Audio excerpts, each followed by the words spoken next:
So, this is a short intro to my business and the start of a vlog I'm going to do on my own car, which is the extremely loud green Capri here.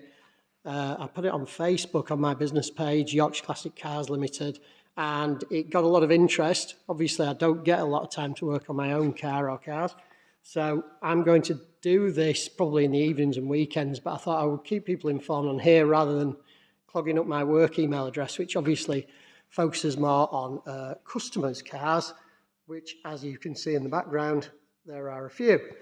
The Capri is a rejuvenation, if you like, of my mk1 Capri.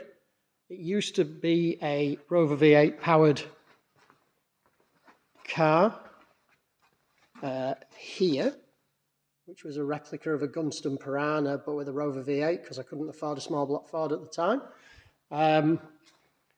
And around 10 years ago, I decided that it was a good idea to fit a larger engine. And for that end, I decided to build a full tube chassis. And as you can see, there's an awful lot of climbing frame in there. It also features some, and I don't know if you'll see this on my phone, some ladder bar suspension under there. Some incredibly large tyres. I do apologise for the quality of this video. This is my first proper upload where I speak. It's taken me about 5 attempts to actually get the nerve to do it. But I thought people might just be interested in seeing the car come together and build. A sudden colour change resulted in a Ford Le Mans green. I was going to do it orange again. As you can see, the interior is pretty much orange. But I decided to change it at the last minute because, well, you know, you can if you want to. I'm putting a ducktail rear boot lid on. That's fiberglass and as such fits like a sock on a chicken's lip, as you can probably see.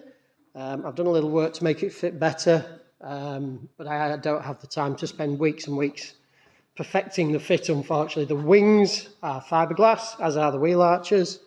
The front valance is fiberglass. The bonnet, which is behind me, I did some fiberglass on that yesterday, where it has an induction cowl cut into the middle of it. The engine choice originally was a small block 350 Chevy, bored and stroked to 383 cubic inches, so 6.2 in new money. The gearbox choice was a Power Glide, and a friend of mine built that Power Glide and uprated it internally. That's about all I can tell you about that. It's a lot stronger, it works a lot better, it's got a reverse pattern manual valve body in it, and beyond that, don't really know a lot about it. I don't do automatic gearboxes, I don't understand them. I know the power goes in and power comes out again, and that's pretty much it.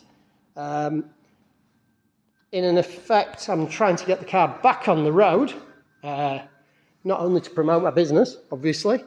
I don't know if it's a little understated if I needed to make it a bit wilder, but I've decided to go back with a Rover V8. I have a 3.5 over in the corner I bought from my friend.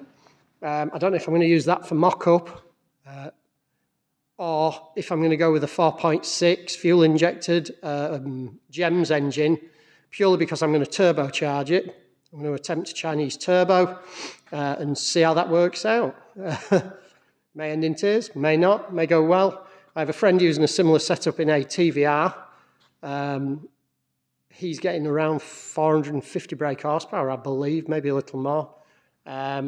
And it's a very, very, very lively car. In fact, I think it's the world's fastest Rover-powered TVR still. It was. Yeah, the boot lid's on, rear valance is hand fabricated by myself. I did all the welding myself, the pipework myself.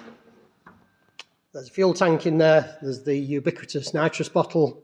It's very dusty and filthy in there because, as you can see, I have recently painted it. I don't do resprays for customers. I have a paint shop I use who's very good. However, I do actually enjoy doing it And this is one I've done for my own car, so if it's not perfect, it really doesn't matter. I like everything to be perfect, but you know, when it's your own car, you do it for the enjoyment. Very quick scoot around my incredibly untidy workshop. I'm very sorry about that. I have a Mark II Triumph Stag here that's been recommissioned. I'll be starting on that probably tomorrow or later than that. I have a dirty old Pandem Skyline. That's mine. And it's just taking up a space so it doesn't go rusty outside. Under the cover here, I have a very nice Alpha Junior that I'll take a picture of and some video of when the gearbox returns. I've been having a few issues with getting the gearbox rebuilt, but it is underway now and it will be done soon. Under this cover is a TR6, again, hardtop TR6, which is very rare. It's very, very close to being finished, and hopefully that should be finished by the end of next week and on its way back to the customer. I have the Rover V8 that I bought off my friend Andy. God love him, saved my neck with that. And I have a GT6 here, which is waiting to go off the paint. All of these are customers' cars. Oh, sorry, and a mimosa yellow Mach 1.5 Stag here, which again is very, very close to being finished. That'll be on its way back to the customer in the next month or two, I would suggest. This week, the seats were cleaned and repaired and replaced. The rear seats and rear interior are all new. It's a little bit dusty at the moment. People often comment on me having dusty cars in here. I don't wipe them down and I don't wash them until they're finished and outside, for the pure reason being that I don't want to scratch and scrape the paintwork. This one actually does need buffing back up because I've taken a few minor runs out that the painter managed to get in there. There were a lot, but you know, he wants it to be perfect. And so do I, to be honest. It's got a Weber conversion on it, purely because I rebuilt the engine, and older carbs can cause problems, and you're a lot safer with a 38D gas conversion that came from Stag Weber. The engine is absolutely like brand new. It's an automatic transmission, as it was originally. The customer wants it exactly back how it was originally, but unfortunately for the carbs and things, they were a bit far gone, and it was more economically sensible to put a Weber on, as well as safer in my, for what it's worth, humble opinion. I need to order some bumpers and some badges, and she's away back. Right, I'll apologise for the sweeping shots and the terrible camera work. I ain't used to doing this. This is my first. I've got some videos on an old YouTube channel that I'll try and upload to this channel of when I used to race the Capri. But I've no idea how to edit anything, and I'm absolutely new to this. But once I'm a millionaire, I'll employ somebody to do all my editing work for me. You know, once Kevin Talbot's ringing me asking for questions on how to do it right, and Cletus McFarland. Very unlikely. Possible, but bloody unlikely. If you want to get in touch, if you have any comments or if you'd like to ask any questions, feel free. If you think it's rubbish, feel free to say that as well. I don't really care if you do. I love my car. It's my car. Do with it what it's worth. What I want with it. It's only worth to me what it's worth to me. I don't care what it would have been worth if I'd have left it standard. I enjoy driving it like this. I race it in the National Street Car Challenge, or I will be doing. I've done that for a few years at Melbourne Raceway. Absolutely fantastic group of people who do that.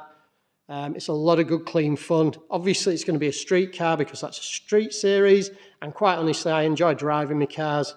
I don't get too precious about them. I'd rather somebody didn't donk the doors and the wings and things in a car park. But do you know what? If they do, at least I'm driving it and having a little bit of fun. Hence why it's getting a Rover back in it. I have the Chevy. It needs a lot of money to finish it off, which I can do in dribs and drabs. But to get it done, I can't do it all at once. Hence it's going back with a 4-speed manual gearbox, a Ford box, a Rover V8, a big sniffer nitrous and a honking great big turbo. You can see back here, I have some parts for a Mini that I'm restoring, just doing the brakes here. Put some grooved and drilled discs on an EBC pads because it's having a fast engine put in it. I've also polybushed it with Super Pro bushes. Don't know if you can see those at the back. Probably not because I'm only filming on my phone. Mini fins on the rear. It's going to be an old English white and black car, so it's going to look lovely. Again, many apologies for the state of the workshop. It's usually quite tidy, but at the moment with trying to paint my car, I haven't been tidying up. I've just been trying to get it done and cut back before the paint goes too hard. It's my first ever full car respray in 2-pack. I've never done it before. I've painted the car in cellulose. I've painted cars in acrylic 1K. I painted my old R32 GTR and my BMW E30, both in 1K, and it's quite easy. 2-pack, I've used it on patch repairs and sections and panels, and obviously I do all the chassis work and the subframes and things in 2K because it lasts a very, very long time. But this is the first full car I've ever done that way. The doors are off. The doors are behind me. They are fiberglass doors I bought many, many, many years ago, and they need a little bit of work. I've had to alter them quite significantly to attempt to get them to line up to a respectable standard. They're pretty good. They're never going to be show winning. They're not like steel doors. You can't adjust them the same way. You can only get them sort of as good as you can physically get them. Anyway, I'll stop wishing on. I will answer the question. I'm Yorkshire Classic Cars, but I am near Retford. But the postcode is DN22, which is Doncaster. And although I am technically just in Nottinghamshire, just beyond sort of Bartree, I am a Yorkshireman. And that's why it's Yorkshire Classic Cars, and that's why it will always be Yorkshire Classic Cars Limited. Yorkshire Classic Cars Limited. Feel free to look up my Facebook page, my website, whatever you like. I do an update on Instagram and Facebook every week. I hope that's all right. If you have any feedback, please feel free to give me it. If it's that it's just a bit rubbish, please feel free to do that as well. I will try to learn to edit. Hopefully it came out. There's no script. I've had to sort of throw myself into it just to give it a go, and I hope it's worked out okay. All right. Thanks a lot. I hope the Capri is of interest. Once I get some of the masking paper off it, there's a little bit more to see. But again, it progresses quite slowly. There is 9 years in it to get to this stage, purely because it's my car, and, you know, unfortunately, customers' cars pay the bills, so I can't afford to spend weeks and weeks in it. Thanks a lot. Cheers. Goodbye.